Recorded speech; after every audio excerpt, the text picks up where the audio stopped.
근데 지금 장관 임명장도 못 받으시고 바로 미국으로 출국을 하셨었죠 그때. 아, 네, 네 그렇게 됐습니다. 그때 미국행 비행기에 오를 때 그 심경이 좀 궁금한데 되게 무거웠을 것 같은데 어떠셨어요 그때? 아, 그때 저 책임이라는 그 두 글자의 어떤 무게감이랄까요? 정말 막 길지 않은 삶이지만 예. 그 책임이라는 두 글자 정말 무겁게 느껴졌고 새 정부 출범했는데 이게 관세를 하게 될 게 나타날 어떤 영향이라든지 그렇죠. 우리 기업과 경제에 미칠 후폭풍을 생각을 하면 참 힘든 시간이었습니다. 맨 마지막에 이제 백악관에 들어가서 트럼프 대통령 만났잖아요. 네.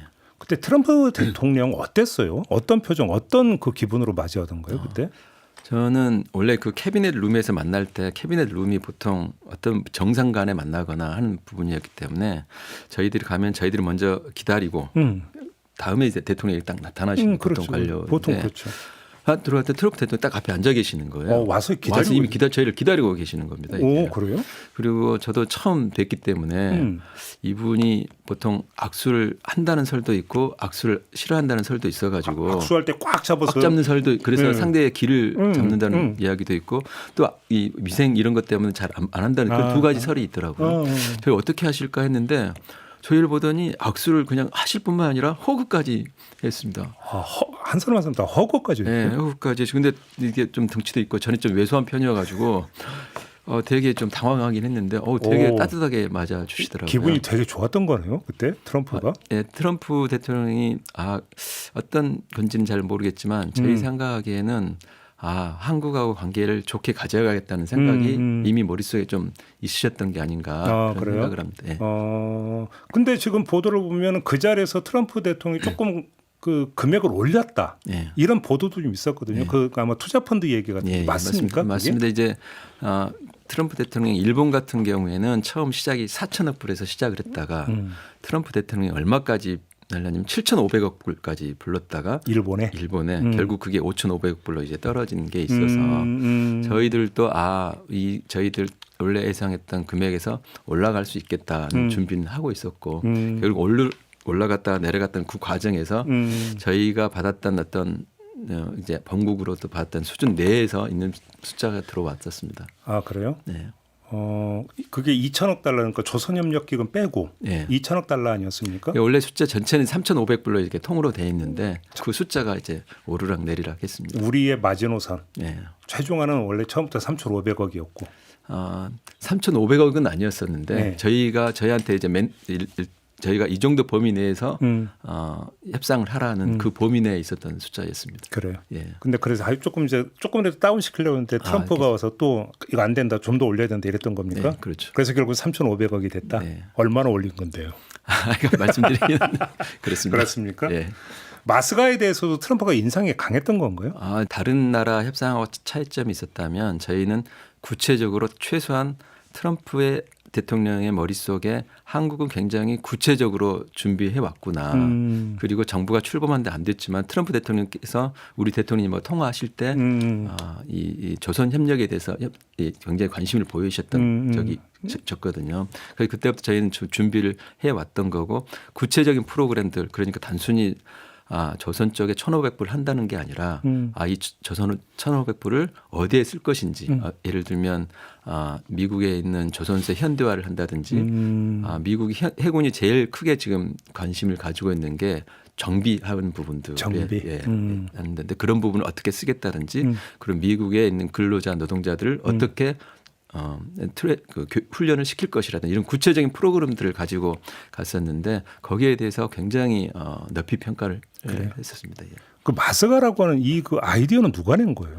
저희 산업부에서 직원이 냈던 거고 저희들은 처음에는 그냥 조선협력 프로젝트라고 할 수 있는데 한미 조선협력 프로젝트 그게 통상 공무원들이 하는 발상이죠. 한미 조선협력 하는데 저희 아주 특출한 우리 과장 한 분이 과장님이 의견을 제시를 했고 그 의견에 대해서 저희 내부적으로 이제 토론을 하면서 이걸 하는 게 혹시 저희들 생각에는 마가를 일종의 저희 벤치마크 한 것에 대해서 혹시 또 영린을 건드리는 거 아니냐. 이건 내 프로그램 내인데 이런 걱정도 조금 있었습니다. 내부적으로는. 원저작자가 난데 원저작자인데 트럼프 입장에서. 그리고 조선업은 미국 입장에서 굉장히 아픈 부분인데 이걸 하는 게 맞을까 이런 논란도 있었지만 최종적으로는 할만하겠다. 왜냐하면 미국 트럼프 대통령이 추구하는 바가 현재 약한 부분을 강하게 만들겠다는 그렇죠. 거고 그렇죠. 조선업도 미국이 원래 세계 1등이었었거든요. 그렇죠. 그걸 다시 강하게 만들겠다는 그 취지에서 맞겠다 싶어서 저희들이 준비를 했는데 그게 저희들 생각했던 것보다는 훨씬 더 큰 영향을 줬다고 그럼 생각합니다. 그 과장기가 때 표창장이라도 주실 계획이십니까? 그럴 예정입니다. 그렇습니까? 네. 또 하나 했던 게 그 농산물 개방 문제에 대비해서 네. 2008년 광우병 촛불 시위 사진까지 가져가서 보여줬다라는 보도가 있었어요. 네. 이거 어떻게 준비를 하셨던 거예요? 통상 쪽에서 이 농산물에 대한 민감성을 어떻게 우리가 보여줄 수 있을까? 결국 그게 이제 말로 해야 되는 건데 섭상장이니까 말로 해가지고는 보여줄 쉽지가 않고 이거 우리 되게 민감하다. 우리 농민들이나 이것 때문에 굉장히 힘들어한다. 저희들이 어떤 얘기도 했었냐면 지금 한국에 지금도 마찬가지입니다. 수해가 나가지고 굉장히 어렵다. 작년에는 얼마 전에 또 불이 나가지고 어렵다. 이런 이야기도 계속 하고 저희들이 사실 불났던 사진 또 비가 와서 농산물이 사진. 그 소가 떠내려간 사진도 이런 사진 그리고 사진도 준비를 해 갔는데 저희들이 그런 사진은 지금 당장이지만 이분들한테 가장 각인시킬 수 있는 사진은 그 광우병 파동 때 있었던 그 사진 하나가 이분들 정치인 출신이고 하다 보니까 그렇죠. 있겠다 싶어가지고 그 사진을 가지고 저희들이 준비했는데 그 사진을 보고 이게 어느 정도인지에 대해서 실감할 수 있는 좀 반응이 바로 오던가요? 네, 계기가 됐습니다. 그걸 하고 나서 이 쌀이나 이제 우리 소고기에 대해서 더 이상 이야기는 안 하게 된 계기가 됐었습니다. 근데 저희가 보도로 보면은 미국 쪽에서도 국내 농민단체나 이런 쪽에 반발을 계속 모니터링 해왔다. 네. 이런 보도 맞습니까? 네, 맞습니다. 이게 저희들이 이게 수해 지역에 있었던 이슈라든지 이런 이슈들 했는데 다 알고 있습니다. 이미 다 파악이 돼 있어서. 다 파악이 되고 그래서 그 사진들을 저희들이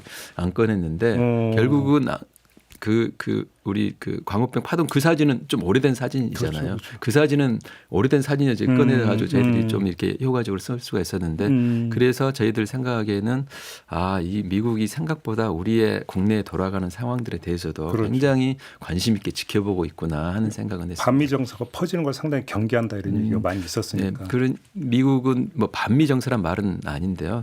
한국과의 관계가 굉장히 중요하구나. 트럼프 대통령도 그러셨고 러트닉도 마찬가지고 한미 관계가 굉장히 중요하구나 이런 생각들은 하고 계신 것 같다고요. 알겠습니다. 공개 가능한 범위에서 좀 설명을 해주실 수 있을까요? 조선인명 같은 경우는? 네, 예를 들면 우리 지금 이건 이제 언론에도 보도가 된 내용인데 우리 하나에서 우리 미국의 필라델피아에 있는 필리조선소라고 있습니다. 네. 필리조선소에다 투자하는 내용들이 있습니다. 그래요? 필리조선소를 현대화하는 사업인데 이런 분야라든지 예. 저희가 지금 미국의 가장 아픈 부분이 배를 지었는데 지을 수 있는 역량이 있는 사람이 없는 거. 노동자들이 없는 게 굉장히 크게 아파하거든요.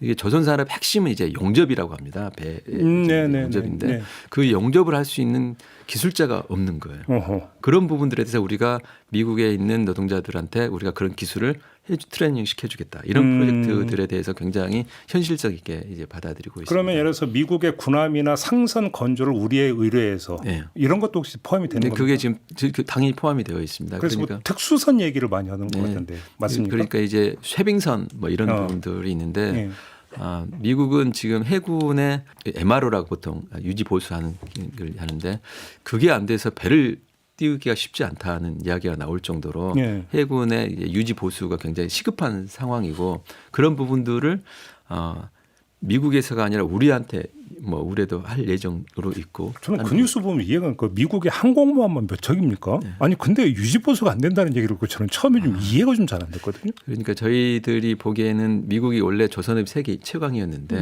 미국이 일종의 제조업 중심에서 금융 서비스 중심으로 미국 경제 한번 바뀌었잖아요. 그렇죠. 그 과정에서 그렇게 역량이 있었던 결국은 사람이 제일 중요한데 고기술 숙련 노동자들이 중요한데 그분들이 이제 다 사라져 버리는 거죠. 그렇죠.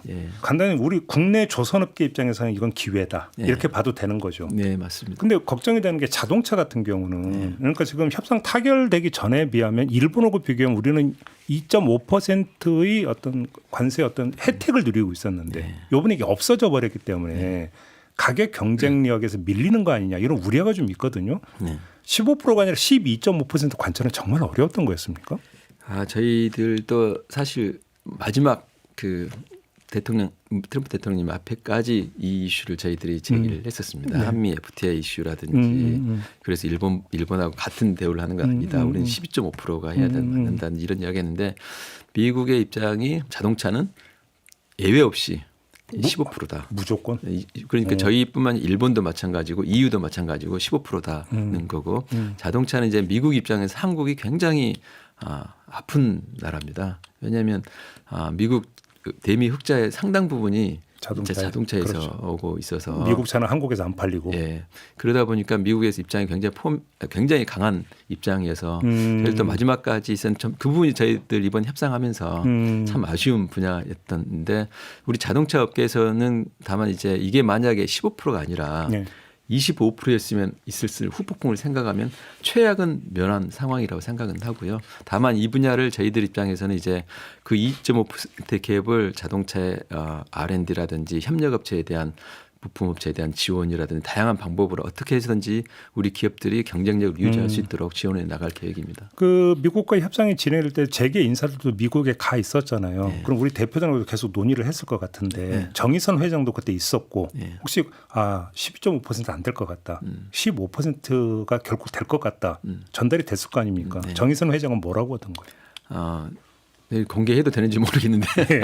일단 감사하다는 얘기를 했습니다. 감사하다가 먼저고. 이게 왜냐하면 이게 25%가 화장실 가기 전하고 화장실 마음이 다를 수는 있는데 일단은 그 상황에서는 예를 들면 최악은 면했다. 최악은 면한 상황이라고 판단을 하고 나머지 2.5%는 다른 나라하고 우리 경쟁 국가들하고 불리하지 않은 정도의 수준은 됐기 때문에 나머지는 우리 정부와 기업이 힘을 모아서 이 분야를 좀 캐치업해 나가자는 이야기는 했었습니다. 그래요. 감당 가능하다고 하던가요, 정의선 회장은? 그런 얘기까지는 저희 이렇게 이야기를 안 했는데 하여간 같이 해서 한번 힘을 모아서 해보자 그런 이야기는 했습니다.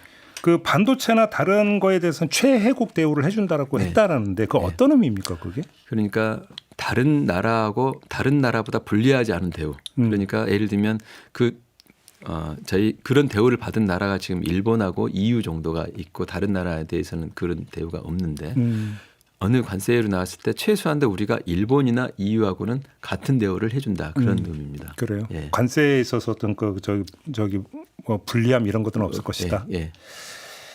농산물 같은 경우 쌀과 쇠고기는 이제는 더 이상 얘기 끝. 뭐 다시 테이블에 오르고 있고 없는 거죠. 그렇게 이해해도 되는 거죠. 지금 현재는 저희들도 그렇게 이해를 하고 있고요. 근데 세상 일이라는 게 어떻게 변화될지는 모르기 때문에 모든 이슈가 다 지금 어떻게 보면 지금 시대를 규정을 하고 있는 게 어떻게 보면 초불확실성 뭐 이렇게 이야기 모든 나라가 자국 이익 뭐 이렇게 가고 있어서 어떻게 될지 모른다고 이렇게 저희들이 일단 밑자락을 깔지만 지금 현재로서는 쌀과 소고기에 대해서는 더 이상 없다. 디엔드입니다. 왜 그러냐면 국내에서도 좀 약간 비관적으로 전망했던 것 중에 하나가 30개월령 미만만 지금 정유급만 그러니까 수입을 하잖아요. 근데 이게 몇 개 안 남았다 나라가 이걸 유지하고 있는 나라가 방어가 어려울 거다. 미국 축산업계에서 아마 공세도 대단할 거다. 이런 전망이 있었거든요. 미국 축산업계에서는 다 받아들인 겁니까 그러면? 이게 두 가지 이슈가 있는 것 같습니다. 이제 그렇게 보면은 지금 현재 30개월량이 남아 있는 나라가 두 나라가 있는데 러시아하고 벨라루스. 벨라루스는 굉장히 러시아에 가깝기 때문에 사실상 한 나라로 본다 할 수도 있을 텐데 그 나라만 있기 때문에 사실은 굉장히 방어하기 쉬운 논리는 그렇죠. 아닌데 그렇죠. 또 한편은 우리나라가 미국산 소고기가 수입국 우리나라 전 세계에서 1등입니다.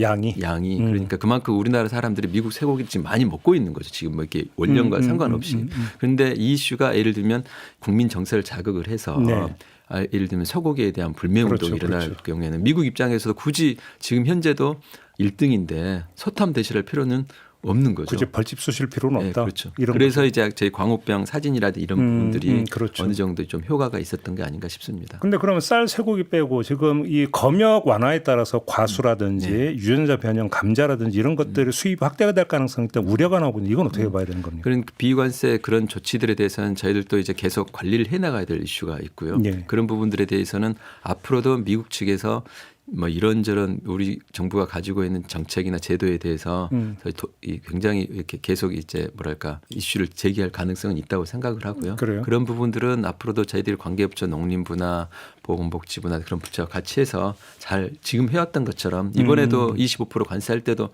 다 가기 전에는 25% 관세가 불가피하다고 했지만 저희가 15%로 이렇게 선방했던 것처럼 계속 하나 이슈 하나씩을 국민들과 우리 정부와 같이 한번 잘 막아보겠습니다. 혹시 그 이제 한미 정상회담이 예정이 돼 있잖아요. 혹시 이 자리에서 그 이 통상과 관련해서 추가로 논의가 되거나 추가로 진전이 될 수 있는 여지가 있을까요? 어떻게 보십니까? 아직 정상회담 의제가 구체화되지는 않았기 때문에 말씀드릴 수는 없는데 양국 간의 어떤 경제 협력 이런 부분들에 대해서는 좀 이야기가 있을 것 같고요. 예를 네. 들면 우리가 좀 마스가 조선 관련 협력 같은 내용들은 조금 더 구체화해서 저희들이 올리면 저희들한테 좀 유리한 부분이 있을 거라고 생각을 하고 그런 부분들 잘 준비해 보겠습니다. 마지막으로 총론식인데 이로써 한미 FTA는 끝났다. 이렇게 지적하는 목소리가 좀 있는데 그렇게 봐도 되는 겁니까? 어떻습니까? 저희들은 그렇게 생각은 하지 않고요. 이제 그래요? 한미 FTA 지금 관세가 0%였기 때문에 하지만 예를 들면 이런 부분이 있습니다. 미국의 라면이 6.4%입니다. 관세가. 우린 근데 일본은 그동안에 어떻게 했냐면 6.4% 관세를 물고 이번에 15% 관세를 물고 해가지고 일본은 라면 관세가 얼마냐면은 21.4%인 거죠. 우리는 0%였죠. 우리는 0%였으니까 15%를 더니까 저희는 15%인 거죠. 그러니까 FTA로 인한 효과는 여전히 6.5% 정도는 라면 같은 경우에는 저희가 누리고 있습니다. 자동차 같은 거는 품목 관세여가지고 그 효과를 아쉽게도 못 누리지만 네. 뭐 라면도 마찬가지 폴리프로필렌이라는 화학 연료로도 마찬가지 플라스틱이라든지 FTA에서 누렸던 그 0%의 플러스에서 이번에 했던 상호 관세가 붙는 거거든요. 그러니까 라면 같은 경우 우리가 제 기억에 한 수억 불 정도 지금 이제 저희들이 수출을 하고 있는데 네. 그런 부분에서 여전히 FTA가 효과가 있고요. 또 하나는 FTA 큰 장점 중에 하나가 미국하고 협상을 할 때 소통 채널이 제대로 확보가 안 돼서 이 논의를 못하는 경우도 굉장히 많거든요. 그런데 FTA를 통해 가지고 저희들이 각 분야별로 소통 채널이 다 이미 마련되어 있어서 저희들 같은 경우는 다른 어느 나라들보다도 어떤 이슈가 나오면 바로 제기할 수 있는 소통들을 갖추고 있어서 한미 FTA는 여전히 저희들한테는 유리한 부분은 있다고 생각을 합니다. 그걸 우리가 먼저 버릴 이유는 없다 이런 말씀이세요? 그렇죠. 네. 그래요? 네. 알겠습니다. 시간이 다 됐네. 여기서 좀 마무리 좀 해야 될 것 같습니다. 네. 고맙습니다, 장관님. 네, 감사합니다. 네.